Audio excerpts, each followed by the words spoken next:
How's it going, everyone? Sessiion here. Welcome to a Final Fantasy overview, talking about the latest interview that YoshiP had about 6.3 and some of the upcoming things we have coming to the game.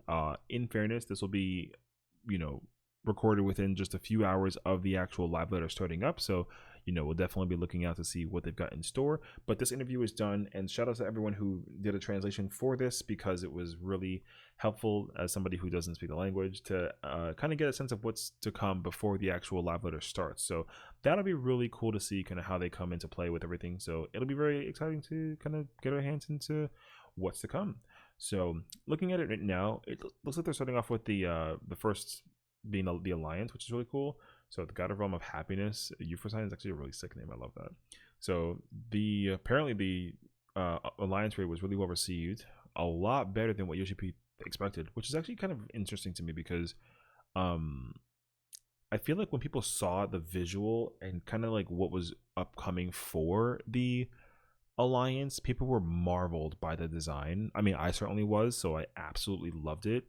It definitely took over a lot of people's expectations and like just send it to the roof. I was extremely impressed by the entire thing as well, because I think there was some discussion talking about how the Alliance team is a new team that was working on content, like in general, because I feel like with a lot of companies they tend to use the same folk for the same things, which makes sense because when you look at some of the raids and trials, some things are kind of new and tested, other things are pretty familiar by concept. So I feel like with the Alliance raid, a lot of things were really well tested and like really new to the concept as well. We've seen things in those raids that I think we've never seen before, and I don't think I would have ever expected them to even be like concepted for a raid in this game as well. So I thought it was phenomenal. So I'm already looking forward to see what the second one has in store. So I also love that they're kind of keeping the festival feel, because the Alliance is not just about like a test of will against like an entity that's going to be coming after you in a way. It's like a challenge that the gods are like, hey, like if you want to fight us, then like let's have fun and duke it out and one-on-one it. It's great. So I actually love that they're keeping that kind of vibe, because it's very fun and festive, hence the festival feel. And I like that it's something that will kind of give you like a deeper story lore to it, because it kind of has like I feel like I sense like a twist coming in with the story. So it'll be very interesting to see kind of how that plays out. So I like that they also keep the idea, because if you think about it too, because this is going to be the next level of the Alliance raid, these bosses will hit harder than the previous ones. So it's cool that they're going to keep kind of the truth to the design for all of the bosses of the deities, but also still showcase to you that they're not playing no games. So I love that. I think it's actually really, really cool. So we'll be able to enjoy a lot of color and a lot of fun, and it's going to look really pretty and really crazy, and I think everyone's going to be really excited to see like what's in store.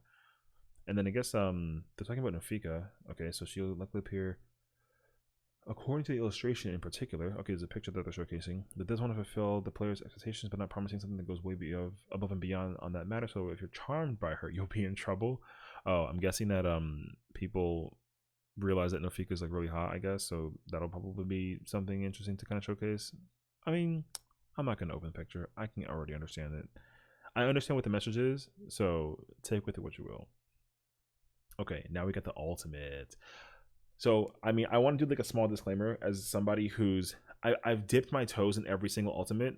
I have not yet really cleared them, but I'm a very slow pace progger in terms of ultimate, because like when I learned about them, I was pretty much quickly informed that they'll never be like downsynced, which means that you'll always get it at the difficulty as close as possible to the conception of it. So you can't do like T at level 90, which is great.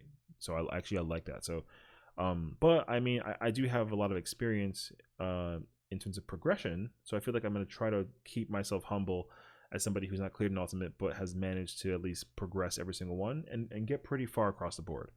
So let's see. The theme for the ultimate doesn't have to do that much of a twist. Interesting. So if most players predicted it has to be this, then it should be fine to think that way. Interesting, because I know that everyone's been already preconcepting like which boss fights are going to be revealed or showcased in the ultimate. A lot of people did that with DSR, checking out like the Thornton trial, the Nidhogg trial, and I think people were pretty marveled by what was brought in for DSR. I personally was too, because I didn't have a clue what to expect. I mean, I think I was even marveled when they brought the dungeon, because I think I always used to think that the release pattern of Ultimates was like the raid and then the trial. And so DSR kind of made me, rethink, or my perception of like how the releases are, because it is raids, but it's not necessarily trials. It's more so like story. Because if you think about it too, Ultima Wepa wasn't a trial. It's a trial, but I mean, it was a boss fight first during the storyline. So I think that's the thing that made me realize it, because when DSR was like concepted as like the ultimate, I was not really thinking that it was going to include like the vault bosses, because that was what like really threw me off. So I think that's when I realized that it was more so like an MSQ thing versus it being like a story thing. So but that being said, though, if the ultimate theme for this is not much of a twist, then I think it's quick to have people guess which bosses from the Stormblood raids will be included. And I think it's also really easy to take out the ones that won't be. So if you go through all 12 of them, right? First you got Archer Avis, which is 01. That's not going to be in there. Catastrophe's the second one. That's not going to be there. Hallie Carnasis will be. I would have liked Hallie to be there, but I think for like a raid sense of it all, it doesn't really make too much sense. But you never know. And then on 4 you got X-Death. I think X-Death will be in there. It kind of makes sense of X-Death in there. And then I guess like there's some kind of modification, because when you think about it from like an Omega perspective, right? Like he basically gets more intelligent and then gets smarter and then becomes a bigger, badder weapon. So it actually makes total sense for like X-Death to be in the phase somewhere, and then Omega kind of modifies X-Death to become like not like become Neo X-Death, but like different though, you know what I mean? And like same thing with Kefka. But I still want to kind of go through the list, right? Because like if like Phantom Train was somehow going to be in this ultimate, I think I'd be mind blown by it, because that would be the most amazing thing ever. But I don't see it being like a real possibility. And then you got Charternuke, which was from the FF6 painting bosses. That won't be in there for sure. And then 7 was Guardian. Low-key Guardian could be in there, but I don't really know. It's kind of like in the air for me. And then I think Kefka will definitely be in there. And then with 09 you got Chaos, 010 you got Midgar Swarmer the Beast, and 11 will be Omega, like the FF5 robot. That will be in there for sure.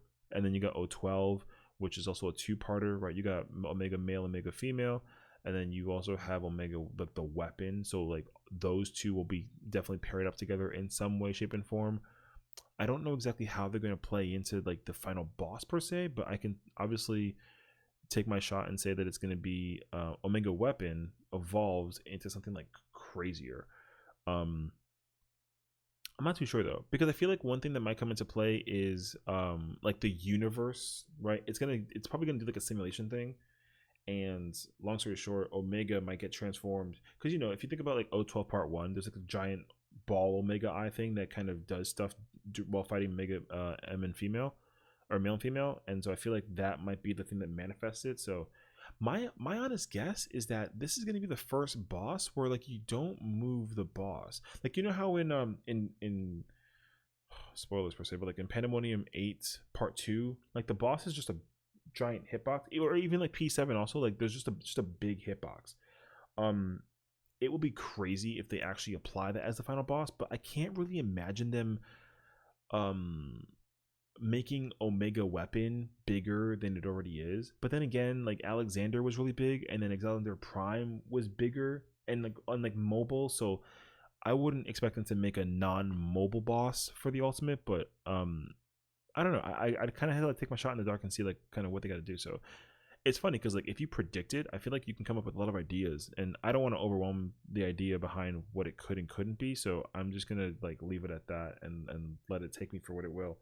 Because I can absolutely see the bosses being like X-Death, Kefka, Omega, male, female, final, right? Which is what, that's 5, I guess. Because like DSR has like 6 bosses if you want to get technical.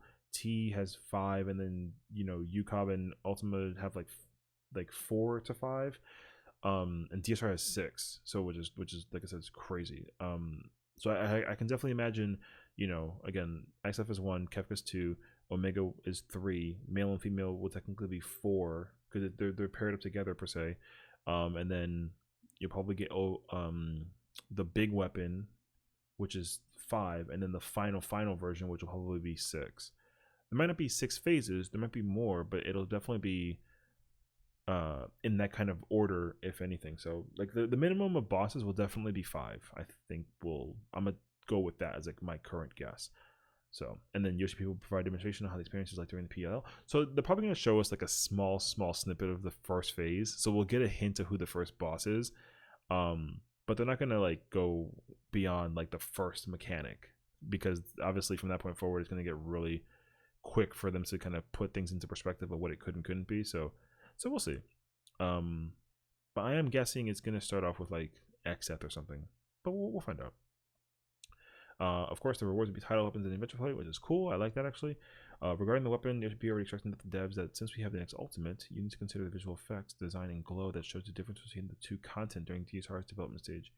Yeah, so one thing I really picked up on was that when you really like double back and look at the color of the weapons, like DSR's weapon glow color and like the actual color of the design, it didn't really like immediately resonate with me, because it's kind of like a brassy like orange, and then I started to kind of double back and realize that the glow and the color of the weapon design kind of stray, or it kind of goes in the direction of it being like metals, because like, you know, Yukab is kind of on the gold side, Ubu's is like silverish, T's is brassy with like a hint of purple, and then you know, DSR's is kind of like a light colored bronze, if you will. So I feel like there's always like this idea of them picking like metals. So if we're thinking like Omega, I feel like it's going to be something along the lines of like a onyx color, like a darker.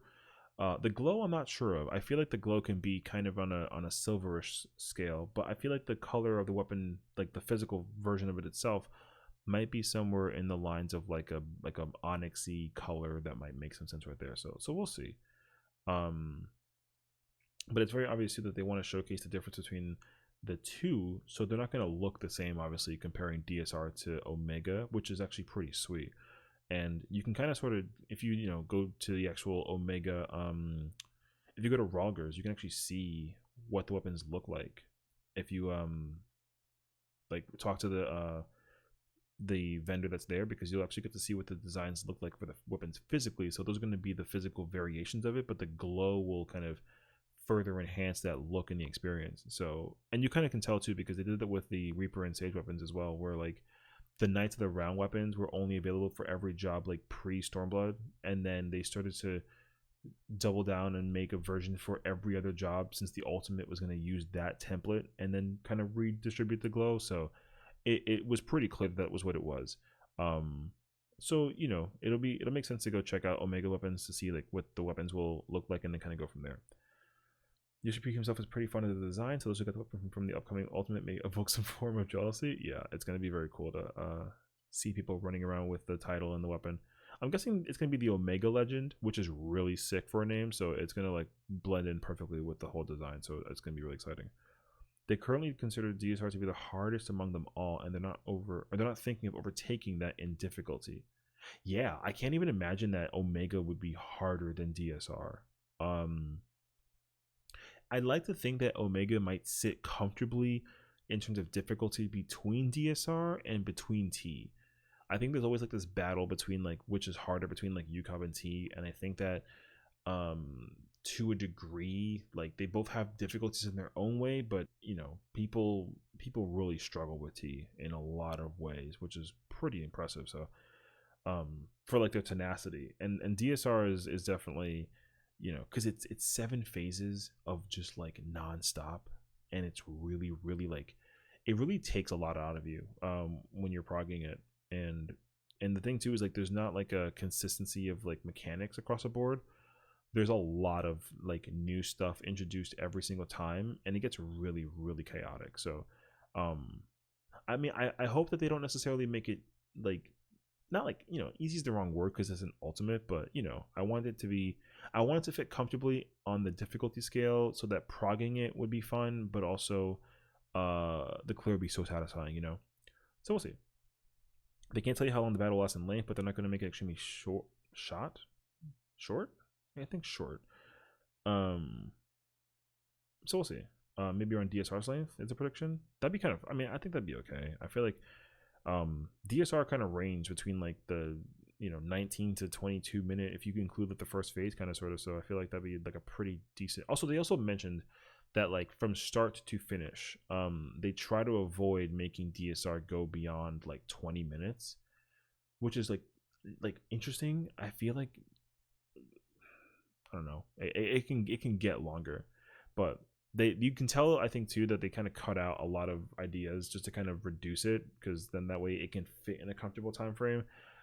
So if it's going to be almost 20 minutes or even like 18ish, it's going to be a lot, especially considering like Stormbolt raid mechanics were really dense. So we'll see. The person who's handling the ultimate will be this time will be the designer who planned the bosses for the Criterion. Oh, interesting. The Dungeon Savage bosses. Okay, interesting. So in fairness, I personally cleared the first boss.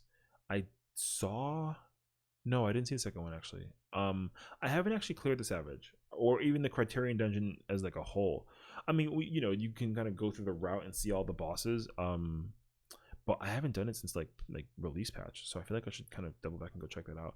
But it's interesting that the person who's doing the ultimate will be handling this one, and they did the Criterion dungeon bosses, which, like, if you really think about it, the bosses were really hard, knowing that like it was 4 people. So like I think that they'll be able to make a really tough boss throughout all of it. So we'll see what it comes into play with. But it's fascinating that I should go back and look at the Criterion dungeon bosses to get a sense of like what they might be implementing, because the first boss is actually very complex and like very challenging for the first one. It was really rough, but it was also a ton of fun. So we'll see. The mentioned designer is assigned to work on the final boss. Okay, keyword final, not like the number, so that's it's very clear. Designers worked on the past Savage 4th boss. Oh, interesting. There's multiple designers, as well as experience in creating ultimate content with the designer for the first 2 bosses. Interesting. Yeah, meaning the ultimate has multiple designers and not just one.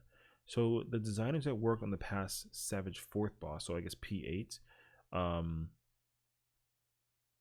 they're designing the first 2 bosses, which gives you a hint that there's at least 2, right? So, but I think what that also implies though is that there's going to be at least 3 different designing people, like designers working on the fight as a whole, which is fascinating, and I feel like it might make it a little bit easier to work with. But then that also brings me like a small concern, because conceptually, if you have the final boss being the Criterion Dungeon Savage boss, right, that's a thing. And then you have the designers who did P8S doing the first 2. I think they're going to go in with different mentalities about how to actually progress the fight. I mean, they're going to be obviously in conversation with each other, but the execution of mechanics between those bosses will be very unique.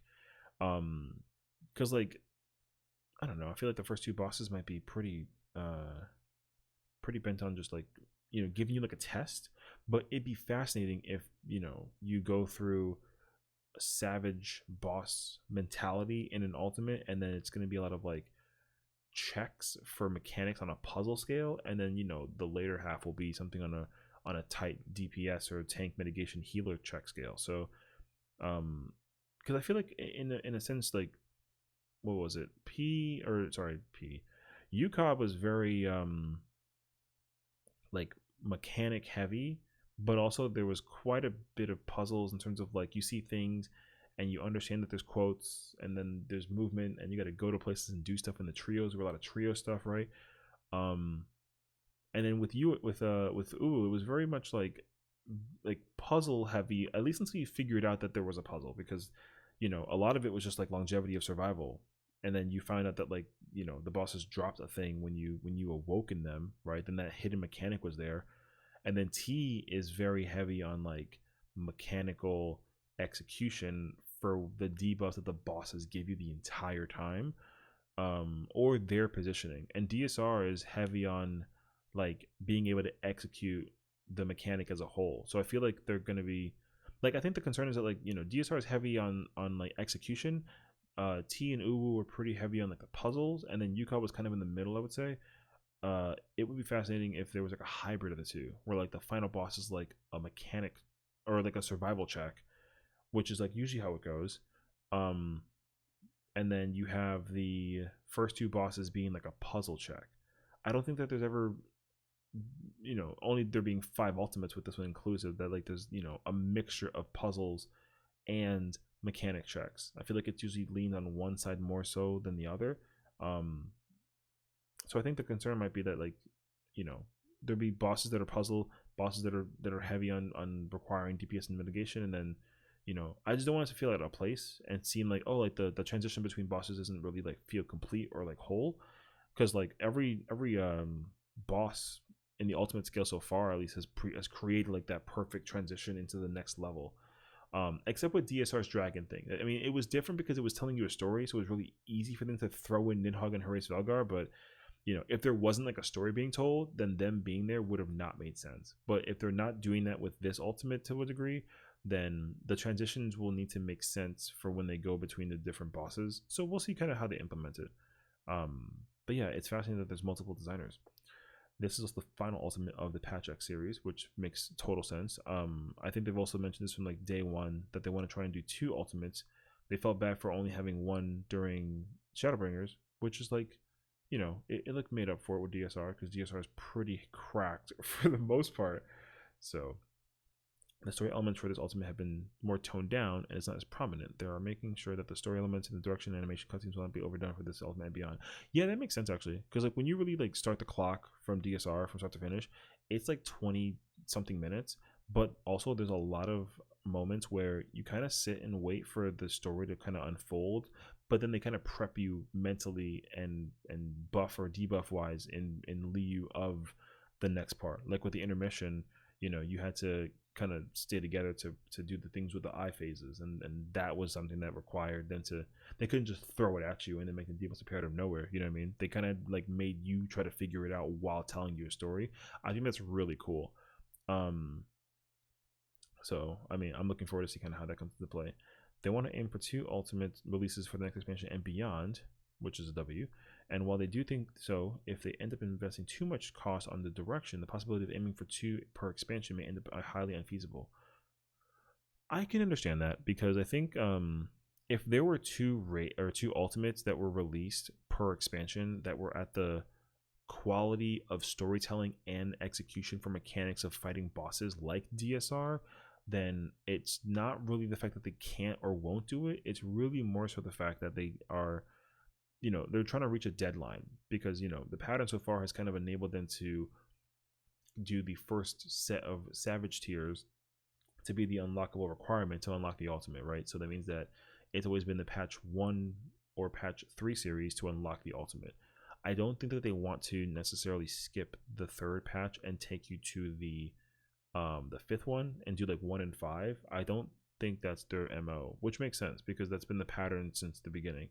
Shadowbringers excluded with the 3 series, but I also don't want them to never do a storytelling ultimate. Also, I would love for them to do it again, but we don't need one every time, unless like the costs kind of come into play and then kind of make a big difference, and they can do it. But I also don't think that people want that either. I think like having a mix is helpful. So we'll see. Lastly, I just wanted to point out as well that I think that it's fascinating that they're making it very clear that there is this pattern of like raid to like what I thought was trials is now story, and going back and forth in that pattern. I would be remiss for them to miss out on actual other content. Because I think when I really first doubled down on the idea of the ultimates, it's actually interesting to see how they did the releasing and the selections for the bosses. Because when you think about it, right, like Yukab is Twin, Nail, Bahamut, right, and like Phoenix is like a little bit of like a little like plug, right? But there are a ton of different other bosses from the raids from the from the ARR side that, I mean, it might be hard to include those, but you wouldn't be remiss to do it, and same thing with like the trials. Like when you think about the trials, like there's no ultimate that has Shiva, Ramu, and like Leviathan as an example, right? Because like those are the trials, and like the Moogle being like a trial will be pretty sweet. I mean, I would like to think that they might hopefully break the pattern of how they release ultimates, because if you really think about it, I think by like expansion like 8, is it, they did catch up to the ultimate releases. So it would be really weird for them to make the savage like 8.1 savage raids, and then the 8.1 savage or ultimate rather is the 8.1 savage raids. It wouldn't make sense for them to do that. So I like to think that they'll actually end up switching it up with the 7X series, and kind of like think about a way to make either a brand new ultimate altogether, right, where it's like a boss that we've never seen before, or they kind of used other aspects of it too, because like I said, with the Realm Reborn, you have other trials, and that goes for every expansion as well. Like with Nidhogg, or not Nidhogg, sorry, with Heaven's Ward, they have like Ravana, and Bismarck, and Zervin, and Sophia, and Sephiroth. With Stormblood, Shinryu will probably be the next ultimate that comes out for 7.0, but then you have like the lords like Seiryu and Suzaku and Byakko, and it would be remiss to not like really have those be part of the ultimate, because I can see them not using the trials for the ultimate after the Omega one. And then with Shadowbringers too, like same thing. Like Hades is obviously going to be the 3X ultimate boss, right? And then you've also got the raids, which is Eden stuff, and that'll be very interesting. But I feel like they're going to make it work with Shiva and Gaia to some degree with like Eden's Promise, and that would be sick. But then again with Shadowbringers, you have all the weapons like Ruby and Sapphire, which isn't even technically a trial. But if they make it a trial, then they can do literally anything they want with the mechanics for that fight. But then you got Diamond and Emerald, and then even with Endwalker, now we have Bardizia, and then we're going to get Cagnazzo, and then we're going to get Rubicante, right? But then we have Scarmiglione, which is going to be a dungeon boss that's going to be part of an ultimate to some degree, right? That with like Endsinger, but those ultimates will be very dependent. And even with the current ones as well, it'd be kind of interesting to see, like, I mean, I'm thinking far ahead right now, but if they did a like an ultimate for the Endwalker raids, these are creatures that we just have that are not part of like a crazy like previous expansion kind of thing, or like a previous game rather, I should say, because like Stormblood was Final Fantasy what 5 and 6, and then Shadowbringers has like there's like a story and a plot line, right? So I mean, we obviously need to see like what Pandemonium 9 through 12 will look like, because it'll make sense that they use 11 and 12 bosses, kind of how they do with the Omega bosses. But like it's so far up the line, it's not worth like diving into it now. But long story short, I would like for them to kind of expand beyond it, because with the Criterion Dungeon Savage being a thing, I'm pretty sure that they're going to make a Criterion Savage Ultimate, or Dungeon Ultimate rather. I feel like that's kind of the reason why they released this content, is that they can dip into other pools of being able to like come out with ultimates, and not necessarily. But I mean, again, from a like a lore standpoint, and from a creational idea, it doesn't seem possible. But this is the game that can always throw you for a loop. So it's we'll have to just wait and see when they let us know what's going on. So also apologies for talking so much about the ultimate. I think I'm like really excited to see how it comes out. Fast forwarding a bit more here, we got the Deep Dungeon Yorker Orthos. There's not much story for the content, but the boss design and map image may allow people to feel that there's stories in them, which is cool. Text is well written, so he thinks that it'll solidify it quite well. I like that, actually. The episode for the content is quite interesting to see, so it would be nice if players can challenge up in the deepest level of the dungeon. Oh, that's kind of cool. Okay. I like that they actually are excited for people to give the challenge of doing the deep dungeon like a try, because I think it tells you too that they put in the time and effort to like make it work. Since they received comments on the difficulty for Heaven on High solo is just right, they want to make sure players will be able to have fun challenging the content solo in the end as well. Interesting. Okay. Yeah, I mean, I 100% agree. Heaven on High is nice because it's 100 floors, but even still, like, it's still hard. Like, Palace of the Dead is hard mostly because like it's 200 floors. Like, that's really the issue, is like you have to get through the first 100, and the last 100 is like the actual challenge of when it starts, because you kind of burn through the first 100 floors if you use like the right job. It totally depends on the job though, but like you can do it. and I think that there's a very clear answer to like how to do like HOH and then Eureka Orthos in terms of the solo content. So we'll see. It'll be very exciting to see kind of how they kind of let that play into perspective though. There'll be plenty of mechanics and elements that players can utilize. Okay. Basic rules don't change. They won't change how the content can be played casually. For players who challenged details to the point, they can rush to the direct linear sequel to the previous content. Oh, that's cool actually that they're making like a story plotline too. Alright. If players just listen to clear scenario, they will finish about 30 floors. Yeah, which is what HOH was as well.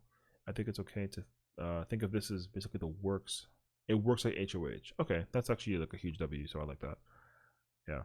But don't sleep on solos though. Solo was ridiculously hard. Getting Necromancer title was insanely time consuming. It was worth it, but like man, was it rough. The reward for solo clears are titles only like before. Basically, the line of thought is rewards as the content remains the same, and plenty of item variation to prepare for cases where one.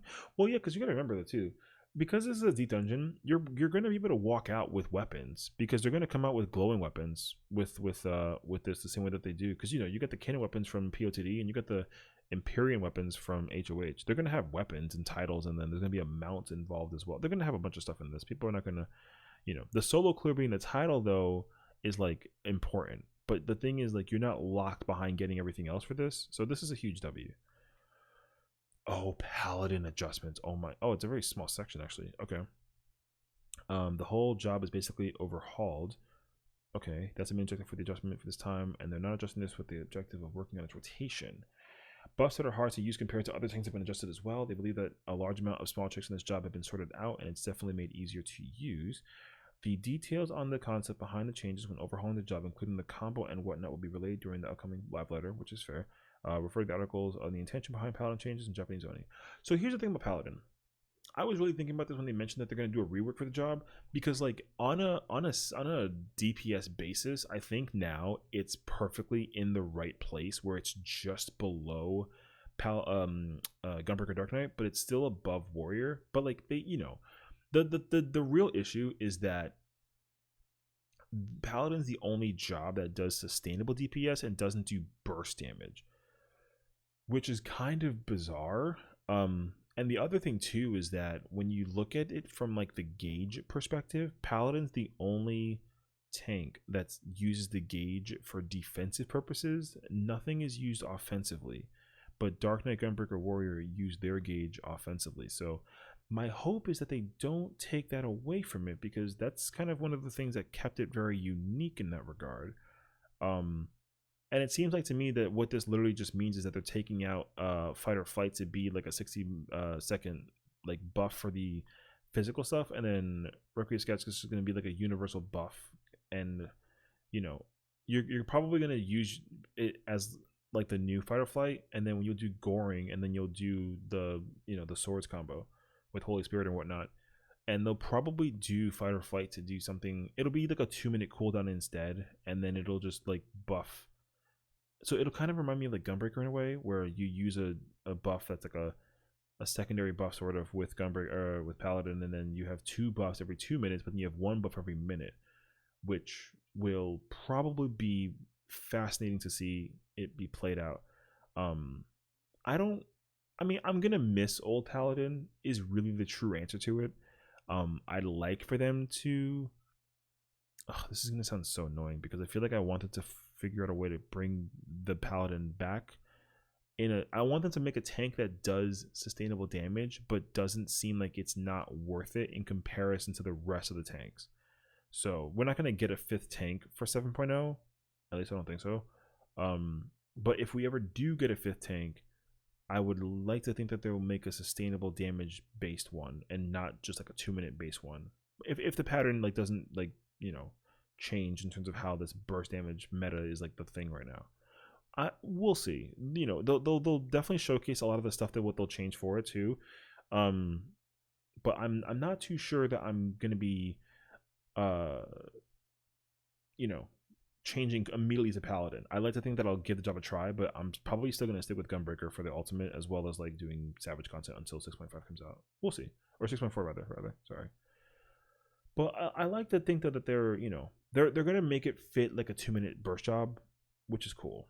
But also, like, after they did the changes for Paladin, now it works the way that it works. So I don't know. We'll find out. Okay, Manderville weapons. You got to finish patch 6.35 Manderville quests before working on the next stage, obviously, which is cool. The content for the weapon strengthening the time will be able to exchange for something natural by saving up for the wards gotten from various content, so players don't have to worry too much. Also cool. Since the main playstyle for 14 right now is players playing multiple jobs, we're planning to balance it so that players can complete the next steps of multiple Manderville weapons instead of just one.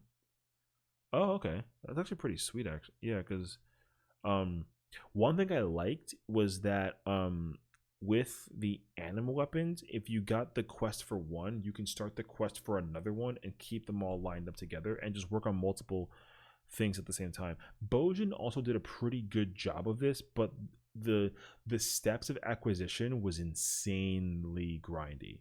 Not that it was a bad thing, it was just that, like, you know, it, like, you wanted to try to avoid being in Bojan the entire time to grind, and like you don't get that until you get towards the end portion of the grind, but even still you still need Bojan. So like if it can be fit in like one place the entire time, that'd be cool. Because it'll be fascinating to see kind of how that all like plays out. So we'll see. The visual effects and timing of weapon enhancements will follow the flow of past weapon particular context. It's unclear that what the flow of weapon upgrades and its final item level will be the same as it was in the past. Okay, I mean it kind of has to be though, because they always make that like a thing where like the, you know, when we get to like patch 6.5, when the final version of this will come out, then it, you know, the item level for the weapon will be 655 or 665 rather. Sorry. So then the weapon for this will also be 665. Like it kind of sort of has to be like that. And it'll be best for the raids that come out in 6.4. But by that time, though, everyone would have already cleared all the, you know, the content, at least for the most part. So, but I mean, the weapon will be there for, it'll be glamour by the end of it. So that's gonna be pretty fire. But also those will probably take over the old ultimate content as well. Like I won't be surprised if like the new Mandarin weapons will be like the new BIS for like TU and like UCOB, but like it won't be for DSR. I don't think. I think DSR's gonna have to wait until the next expansion and need to use like the weapons themselves to like prog. Although I think the base version is better for some melee jobs. Like I think Reaper Mandarin weapon is better than the like the Asphodelos weapon, but the DSR weapon is better than the Mandarin weapon. So food for thought. The Hildebrand Return series requests will span throughout the 6.x series overall. 6.3 is at the end of the series. It'll get worse. Yeah, I mean we'll see, because that the grind, when you go deeper into the patch, it always gets really crazy. The weapon will be badass looking, which is of course different from the silly and cosmetic nature of the story, so be rest assured. That's kind of cool actually. And then the strength weapons in the future will have visual effects attached. And then regarding the trial, okay, happens during MSQ. On EX version, it has a brain training elements that is slightly different from Barbaricia's. There are also personal mechanics and other types of mechanics mixed into it as well. It'll be a classic battle. Okay, fascinating. I think they've already confirmed that it's Cognizio, so that's going to be really fun to see them bring him into the conflict. Speaking of conflict, we got Crystal conflict stages.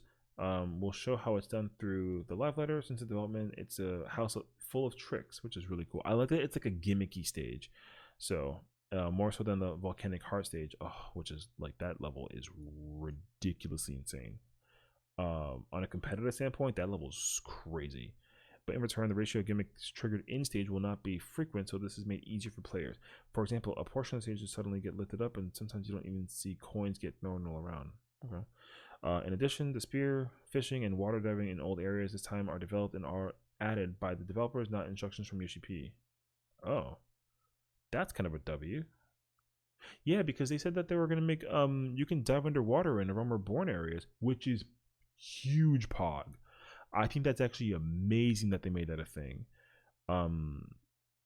Like truly, because I don't feel like there was any reason for them to do it, and they literally did it, and it's like a huge W.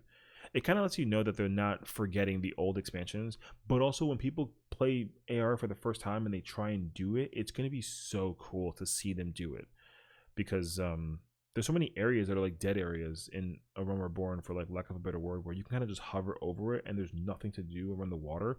So being able to spearfish in those areas is so freaking cool.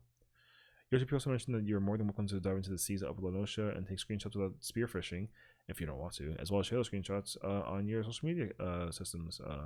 When you do so, staff members will definitely get motivated and work on the rest of the areas. I think that's so cool because there's a lot of areas that like I think have water, and also it'd be really cool to be able to swim in those areas as well, like by the fishermen, or by the thief guild, rogue guild, sorry, the rogue guild where the boats are and whatnot. It'd be really cool to just have people just chill there. Everyone's gonna hang out in the water the entire time. I can see the same thing happening in Kugane by the bridge. I think that'd be so cool if you can like actually hang out in the water there. It's gonna add more more RPG elements to the game, and it's gonna be like a huge W. So I love that. While this cannot be told in detail yet, but YoshiP has been hard at work working with other companies so that the players can go, wow, they're gonna all their way to do that for both in-game and then external activities. Details will be made public once the next year comes, which is soon, so please look forward to it. I think that this is so awesome in every way, shape, and form. Kind of a long video, but this is something to look forward to and kind of chew at while we get ready for the huge live lever coming up. So everyone look forward to it. I'm definitely excited to see what they're going to showcase for the Paladin and the job changes. Like job changes is always my number one thing to look forward to amongst like the storyline. So we're going to have those to look forward to and the ultimate as well. So I hope you guys enjoy and have fun and look forward to live letter. Thank you and take care.